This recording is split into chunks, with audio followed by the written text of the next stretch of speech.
All right, welcome to another episode of Three Cranky Jets Fans. I'm Joe Close-Marone, joined, of course, by Trisha Close-Marone. Trisha, how you doing? Yeah, doing well. How's it going? Doing okay. And, of course, we have Matt Callahan here. How you doing? I am okay. All right. Well, Thoroughly excited, right?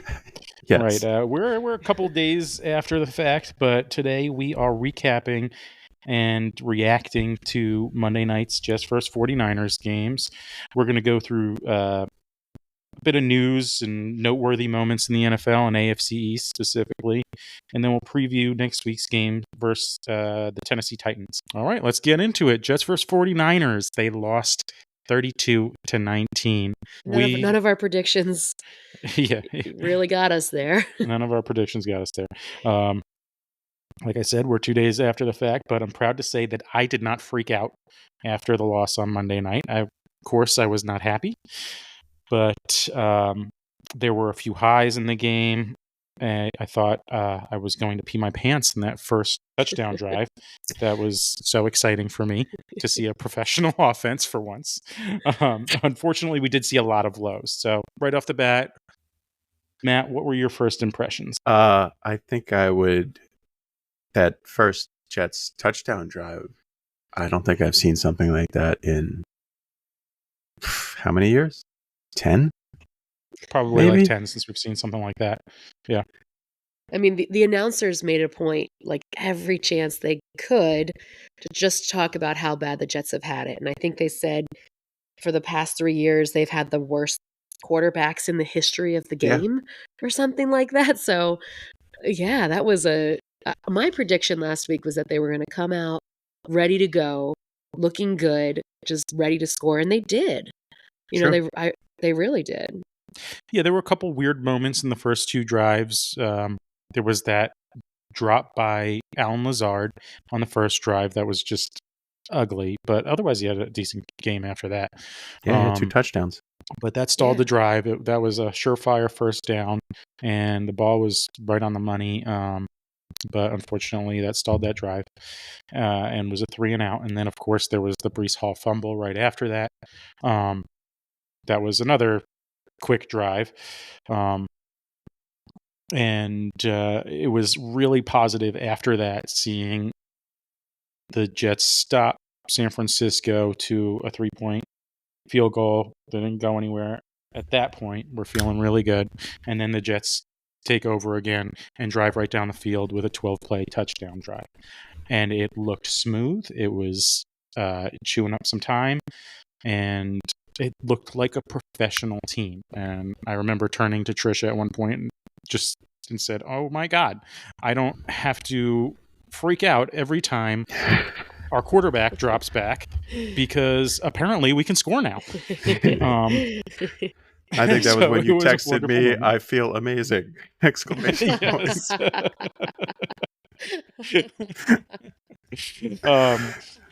So yeah, of course the rest of the game got a little hairy.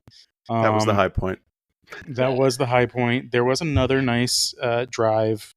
Rodgers taking advantage of that free play with the offsides from San Francisco, and that's something that he's done a lot in the past. And that was like a nice ball. I think it was about 35 yards in the air to Alan Lazard for a touchdown. That was beautiful. He definitely still has that awareness, definitely still has the touch on the arm and power. And what we're going to be waiting to see is a little bit more movement in and around or outside of the pocket when that pressure comes. But overall, I felt like Aaron Rodgers looked great. He moved well. He said he felt really good about the pass protection from the offensive line. On the other side, with the run game, it looked a little hairy. I mean, the offensive line was definitely losing against the defense on the run. What did you guys think about that? You said the offensive line was losing against the defensive line on the run? Yeah. Like, we couldn't run the ball. Yeah, I feel like I got to watch the 49ers play a football game. Yeah. I don't know if you got that at all, Matt. Like, I was just like, we're just watching the 49ers play. Like, that's, like, when you actually saw, I think it was right at the half. And maybe I'm not right on the time here.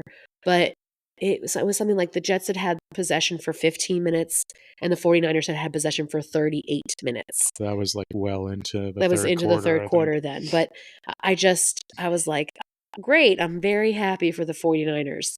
They're a very nice team. They play well. And like that, I just felt like we did not have the chance to play. And that's a defensive line thing. I think, I don't know. I was really happy with what I saw, though. Like, what we did get to see was intentional. It was well executed. There were a couple fumbles, maybe some jitters or whatever, but it wasn't sloppy. I don't know. Yeah, I agree partially. The defensive game plan, I think there was something missing. Robert Saleh did say after the game that there was some he emphasized do your job with his players, and it seems like some people may have gone off script a little bit, trying to do too much, playing a little hero ball. That's something they can definitely tighten up. Trust your players, trust yourself, don't move from your spot. But San Francisco, Kyle Shanahan, their head coach, is a master play caller, master game planner. And the Jets proved that they're not there yet. This is a team that hasn't really played all that much together, especially in offense. We've got a few new faces, or a few faces that have disappeared on defense without replacement, so they're asking more of some guys. But I think first game against a shoe-in, deep playoff run team who has proven that they can get to the Super Bowl over and over again, you're going to get smacked every once in a while. You're the young up-and-coming team, essentially, in this scenario. And you just got it at the wrong time. Yeah. Joe sounds pretty decided, Matt. What do you I mean, I expected them to lose that game, so I wasn't terribly disappointed, but I expected them to look a little better. But I also, a weird feeling to be let down by the Jets defense is not something I'm used to. Usually they're the only thing that's good about this team, and they could not stop any run. They could not pressure, what's his name, a quarterback? Brock Purdy. Purdy. At all. They never pressured him. I don't think he was ever rushed. I don't think they... Yeah, he got the ball out really quickly. He walked away with a clean shirt. They just had their way with the Jets defense. They were never in control. I mean, just to add on to that, I don't know if you both picked up on this, but number 24 on the 49ers, his name is Jordan Mason, right? He was playing for the first time, right? In place of Christian McCaffrey. Yeah, Christian McCaffrey is his name? Yeah. Yeah, that's what I thought. Anyway, time after time after time, he got the ball and he ran with the ball. And I was like, I'm going to personally write a handwritten note to the defensive coordinator of the Jets and be like, just why? Why did they let that happen? It was the same guy, the same character for 3 quarters. Yeah, Kyle Shanahan's pretty well known for being able to take a guy fresh out of the box and mold him into what he wants at running back. And Jordan Mason, I will say, he's been with the team for 2 years, so he knows their system very well. He just hasn't played because they haven't needed him. And he's an undrafted free agent, so he had his moment, and he proved he could get it done, especially within that system. It was Kyle Shanahan knows how to use running backs. Our defense knows better, in my opinion. Like, yeah. No, go ahead. Finish. Yeah. Anyway, that's why I feel like our defense just knows better. So I was let down by our defense to let them do the same thing over and over. It just felt like a foolish move. Yeah, it felt like they treated him as an afterthought, and that was a mistake. Yeah, I do remember texting you during the game. Imagine if Christian McCaffrey was in this game, how much worse it would be. Possibly. I mean, how many more yards could he get? True. I also laughed that the Jets defense cost 2 teams in our fantasy league wins because the Niners kicker actually decided one game where they had like a very low chance of winning, and he had so many points that they won. And Mason, who was a late pickup before that game started for the other team, ended up winning because of him. Unbelievable. Well, Mason wasn't even on any, like, I don't know, the radar. I didn't know that this guy was, I had to Google him during the game. I was like, who is this? well, whoever it was probably just picked him up as the replacement for Christian McCaffrey. Yeah, that's who it was. And actually, their opponent tried to get him, but they were too slow. Yeah. Well, I wonder if he'll get any more playing time after that. That's true. Anything that you guys would have liked to have seen specifically done differently in the game as far as a game plan perspective, or just things you noted? Like, for instance, I really would have liked to have seen Braylon Allen touch the ball a couple times earlier in the game. He did look good in that final drive when Tyrod Taylor took over and they scored the final touchdown. I thought he might have been just a good change of pace guy. Breece Hall wasn't moving the line. He was hitting the gap a little too hard and fast, I thought, and just getting stopped by that run defense. So I thought maybe a bigger back might have been a good way to just change things up a little bit. I'm still not sold on Nathaniel Hackett's play calling ability yet. I just think he's kind of unimaginative. Yeah, and I don't think he can react well during the games. I don't know. Maybe I'll be wrong, but yeah, and that's where having Aaron Rodgers is handy, because whatever Hackett calls, I mean, he changed like 15 of the 20-something plays that they ran last night, or the other night, and so he knows the playbook so well. He knows his options out, and it's almost like whatever Hackett call, whatever you're going to call, and Rodgers is going to do what he's going to do. That's why last year was such a failure, because Zach Wilson, doesn't have a thought going on between his ears, and he couldn't. Let's not mention that name again. So I don't worry too much about that.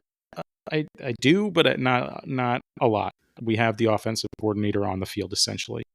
Robert Saleh hasn't proven that he can effectively game plan overall, and I'm looking forward to seeing that this season, if he can do it. I did like the targeting of Garrett Wilson early on a lot. I noticed it seemed. I think they seemed to go away from him later on, but I was enjoying it while it was happening. Yeah, he got targeted plenty, I thought. It was him, Allen Lazard, and Breece were the only three to catch a ball.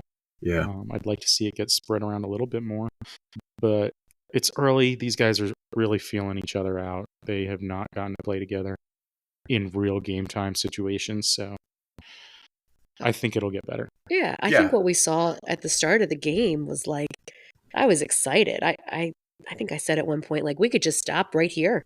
It was the first quarter. It was the first quarter. I'm like, we can continue to play, but if the score could just stay right here, like it was 7-3, I'm very happy. I felt that little jolt of like, oh my gosh, this is all the hype coming together. And then, like I said, then we got to watch the 49ers play a football game is what it felt like. Like we just kind of leaned back and watched them play. Whatever happened, I'm not totally sure there. How did you guys feel about seeing Tyrod Taylor play in that fourth quarter? Yeah, I thought he looked good. I mean, he definitely had command of the offense. They moved the ball well. I was happy to see him playing well, too. I just thought it was nice to have a competent backup quarterback who can come in and not be a complete embarrassment immediately. Threw the ball well. He moved well. Like, I was happy with that. Yeah, he still had his legs. He ran for a first down at one point. It didn't look like a huge drop-off, really. I mean, I don't know what intensity the defense was playing at, but it seemed like all their first stringers were still out there. So I feel good about having him as a backup. I got to give a shout out. I had a listener reach out to me this week after our first episode, and they informed me that Tyrod Taylor had actually originally played for the Ravens. So didn't know that. Last week we were saying it was the Bills on our first episode, but grateful for our listeners. Grateful for those of you out there listening and sending in. I will say this particular fan or listener is a Ravens fan. So Very sorry for the inaccuracy. I did feel a little bit of pride, though, that he came in and played well after I said last week, I like that guy. Yeah.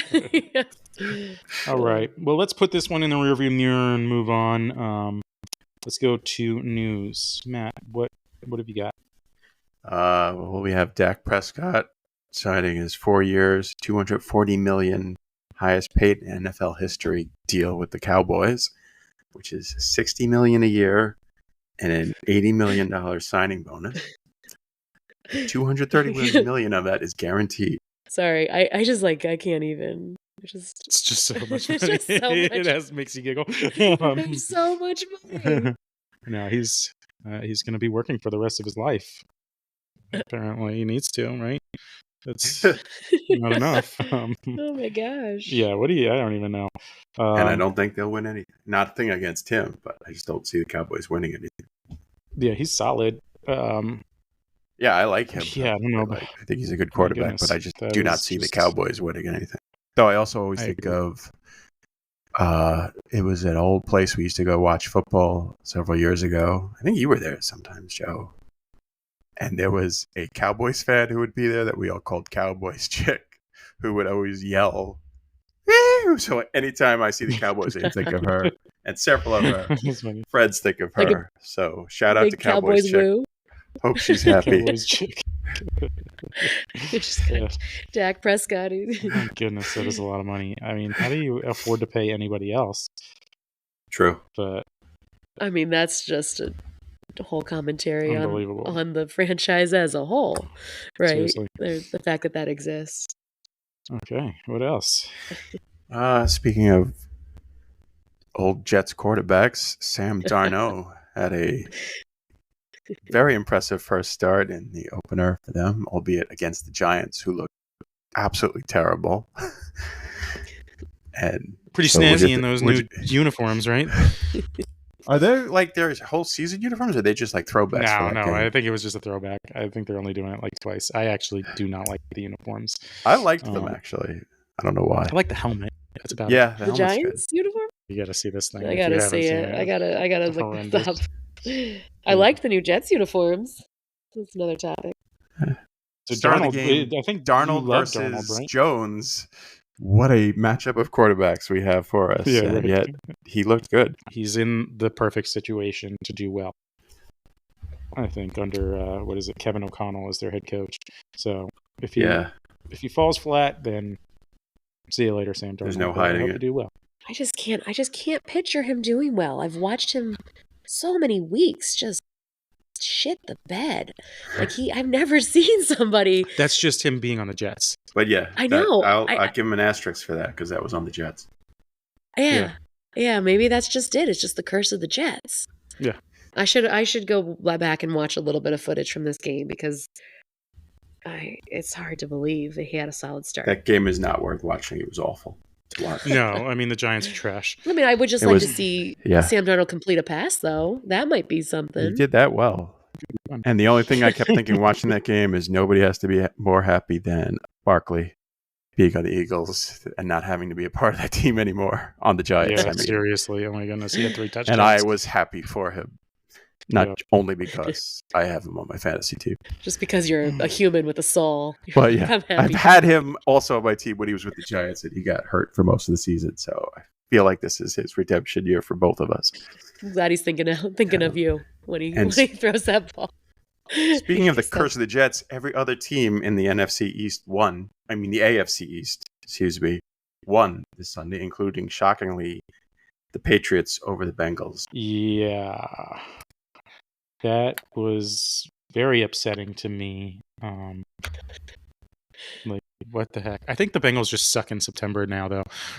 They're always a slow start. And Joe Burrow was probably a little rusty. I was just like, what the heck, man? The Patriots are supposed to be very bad. Yeah. Please stop it. Hopefully that's their one bright moment of the season. Yeah. Yeah, I hope so. That was Could be at a New song England, though, right? Oh, I don't know. I think it was. Bengals. Oh, and then it's worse. Well, at least it won't last Um, because tomorrow the Bills play Miami, so somebody's going to lose. Somebody's got to One of lose. them. Yeah. All right. we won't be My alone. one last piece of news was that there's some good news about Jordan Love, where the injury is not as bad as they thought. It's just an MCL of a lesser variety, and that he will be back sooner than later. And they're not even going to put him on the IR. Okay, so he'll probably be out around 3 weeks. I think They have not ruled him out to play this coming game, even. So he probably won't play, but they haven't ruled him out. So that's something. Okay. I think to go on IR, you have to be ruled out for more than 4 weeks. So I guess they're hoping 4 weeks or less. Right. So that's great for him. He just got paid too. All right. Well, that's fucking great. Yay, last place. Well, the season is not over yet. Right. Let's get a quick preview of week 2 against the Titans. Trisha, how are we looking? All right, so the Jets are playing the Titans at Nissan Stadium in Tennessee. And what we know is that right now the Jets are favored for a 3.5-point win. Looks like last week, though, the Titans, we watched a good bit of that game, actually. And they were in control of game 1 against the Bears for a long time. You know, their quarterback, Will Levis, he made a few just dumb mistakes. But I think if he plays again like that next week, it's going to be a rough day for the Titans. I would expect them to clean it up a little bit. But I think if the Jets work out some kind of kinks with their defense, that it's gonna be an easy win for them. That's what I'm hoping for, at least. How about you guys? What do you think about upcoming week? Yeah, what are you thinking, Matt? I'd like to just go through a game and watch both sides of. I'd like to see the offense and the defense play well in one game completely. Yeah. Which has been my hope for several years now. I think it's got potential. It's a unicorn. I think it has. I think they might do it this game. I don't think Tennessee's going to be very good this year. I think Will Levis doesn't quite have it. They did play well against the Bears. It's hard to tell what the Bears are right now with having a rookie QB. So they should have won that game. I think that the offense is going to continue to struggle for the Titans. I really think we might thump them. I don't really have a prediction score-wise. I'm going to guess let's say 28-13. Can you even get 13? Yeah, let's go for a missed field goal. Yeah, you can get 13. For 2 field goals. Before we make predictions, though, I just need to talk a little bit about Sauce Gardner. And what happened last week? They said that he was not injured, and they took him out, or he sat out. I don't know what happened. And supposedly he took a knee for a few plays. Or did you guys hear this? Yeah, so he was did on the leave sideline game for a few plays. He said that he lost his wind. Okay. And needed to catch a breather. There's a possibility he may be one of. I don't know. I can't imagine that's the case. I don't think Robert Saleh or Ulbrich would have pulled him for anything that he would have been doing wrong. I really think maybe he did need to catch his wind. Yeah, he did take a hard hit. Yeah. He got a stinger on that tackle. He is not a good tackler, and that's one thing that I've been complaining about for the entire Jets defense. Really, is for the past 3 years, they suck at tackling. There was a lot of bad tackling going on even this past game. Of course, it continues. Yeah, it's that is infuriating to me. It's tackle football. Everybody learn how to tackle. Was he the one that took the hit where 3 guys were on top of him? That was Mosley, I think. Yeah, he kind of crunched up his wrist. Oh man, I just was like, Gardner kind of gave a shot with his shoulder and got a little separation. It looked like just kind of hit the wrong way. Yeah. He's not a very good tackler. But no, I think it's going to go better. I think it's got to go better, right? We started by playing one of the best teams in the league, and the Titans are not the 49ers. So, yeah, I think we're going to win. I'm just going to keep predicting that we're going to win until we win. I think we're going to win. A score? I don't know. I kind of want to go with Joe on this, like something in the 20s to something in the teens. I'll go like 28-17. I just have 21-13 Jets. Okay. All right. I'm just being conservative anyway. I really want a shutout. I'd love a shutout. I Like mean, a 37-0. we'll say what? Oh my gosh! Oh my gosh! That's I what don't think it'll Give him be. 3. Give him 3 points. I got nothing against the Titans. No, the Titans were. it's They just- didn't even look bad last I've week. They never actually seen looked pretty good. I've never seen my team own anybody. All right. Oh, So- Joe needs to go to like the local high school with the Jets and like what Just need to watch more college football. I don't understand how people watch that. college football. Yeah, I mean, like I saw one score that was 76-0 Well, last it's- week. What are you watching? Why? It's like the equivalent of preseason, right? So you're just getting that first win. You're giving the underdog a chance to get its name out there. It's just what happens in college football in the first week. Well, Yeah. no offense to college football. Yeah, no offense to college football. It's just like part of the process. Right. That first week has got to be like that. Okay, I get it. All right, well, let's close it out. Thank you so much for listening and supporting our show. Join us next time as we react to Jets vs. Titans. We hope you enjoyed the new episode, and if you did, please leave us a review on Apple Podcasts and Spotify. If you didn't, go be a Pats fan. Go Jets. Shout out to Cowboys chick.